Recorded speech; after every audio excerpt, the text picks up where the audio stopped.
esse governo, ele se apoia no momento sobre os frangalhos das instituições deixadas pelo golpe de 2016. Aqui é muito importante a gente assinalar esse fato. Né? Muita gente fala assim, precisamos defender a democracia. Então, defender uma coisa que não, no Brasil, primeiro, nunca teve, num sentido geral, e num sentido bem restrito, que foi usado nos últimos anos, já não tem faz algum tempo.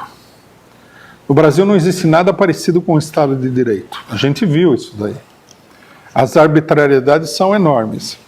O que nós temos, esse é um outro dado fundamental da situação, é um regime político saído da Constituição de 88. A Constituição de 88 é uma espécie de cobertura, um verniz, para um pacto entre as classes sociais que foi aceito.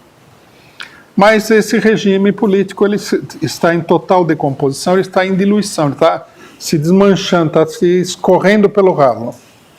O que vai forçar, logicamente, o que força, né, a burguesia de conjunto a estabelecer, colocar no lugar um outro regime político de alguma forma, seja convocando uma constituinte, seja através da chamada constituinte de notáveis, seja através de reformas constitucionais, mas eles vão ter que agir aí.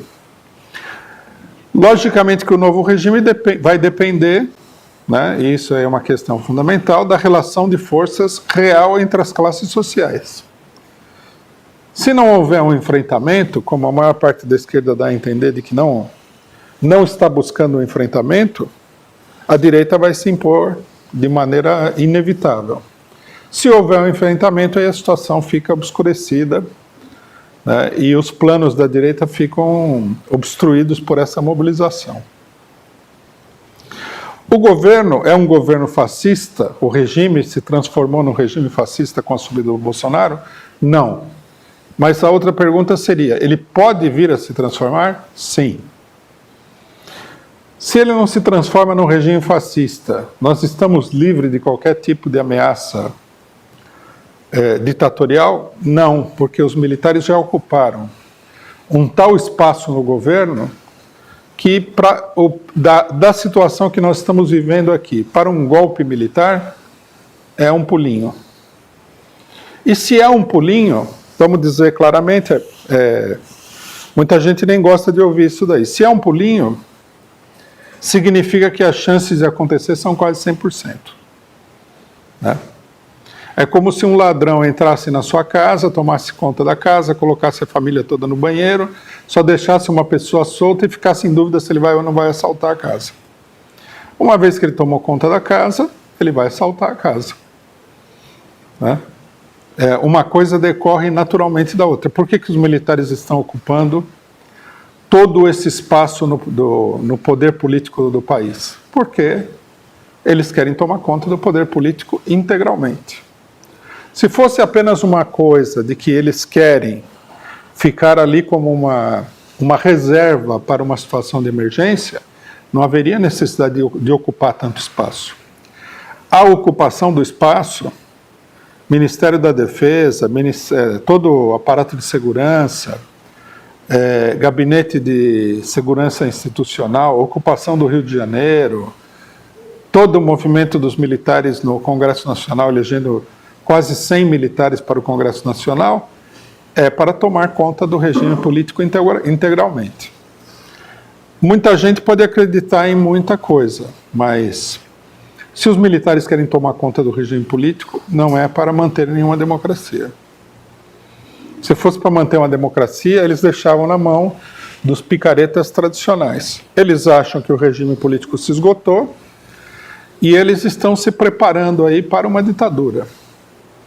Logicamente que uma coisa é o plano que a pessoa formula, que está bem avançado na prática, e outra coisa é o que vai efetivamente acontecer, né?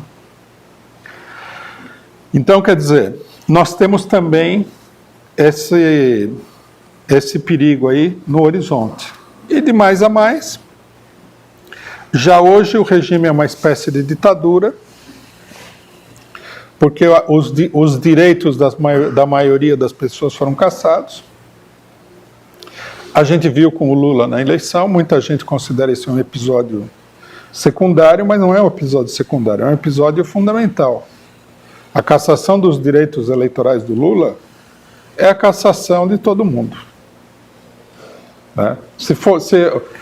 Na política, muita gente não entende isso daí por preconceitos morais diversos, mas a política ela não tem um funcionamento moral. Na política, assim, se você é um pobre coitado e caçam o seu direito, é um atentado contra o direito de todos, mas é um atentado pequeno, porque você é um pobre coitado. Né? A infração do direito dos pobres e dos explorados, dos oprimidos, é uma coisa mais ou menos natural no regime.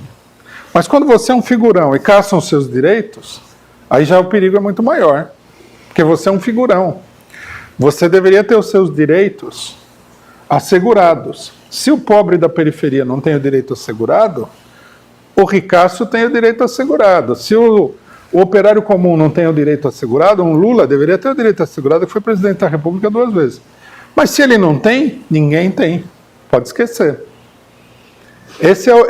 É assim que funciona a lógica da perseguição política, né?